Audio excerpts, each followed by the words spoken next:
Yan Brad, anong masasabi mo kay Idol Damsa sa nangyari ngayon? Nagkakaayos na kayo. Okay na sa akin yung Importante. importante na nagkaayos na kami ni Damsa. Kaya kasi ayoko rin naman ng ano eh. Kasi isang lugar lang naman din kami ni Damsa. Tama. Yun, ako nga pala si Damsa at humingi ako ng pasensya kay Buboy, kay Founder Carlo, sa Tamuro Chapter, sa lahat ng ACRO, sa iba't ibang lugar. And kung ano man yung nagawa ko, sana mapatawad niyo na ako at okay naman na kami ni Tigre. Ayun lang. Yun, so nais ko lang sanang ipakilala sa inyo yung founder ng Tamuro Chapter yan. Long live sa inyo mga brother and sis, magandang gabi sa inyo lahat.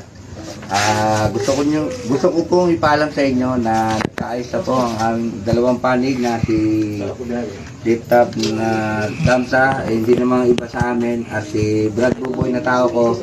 Pagpasensyahan niyo po ako, lahat na nagbabas din sa akin na wala akong ginawa. Ngayon, nandito kami para pag-ayusin ng dalawang panig. Sa lahat ng ACRO, sana pangunawa ang pera natin. Kasi di naman lahat ng tao perfecto.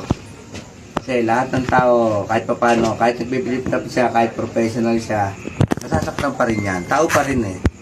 Masakit man mga binibitawan nilang salita, sa bandang huli, doon pa rin, nakakaayos pa rin silang dalawa. Dahil sa pamumuno ng mga aming sila Brad Nela, sila Council Nela, sila Brad, si Founder, Munsur, saka sila Brad. Kaharap kami dito sa lahat ng Brad natin. Sa mga council officers natin.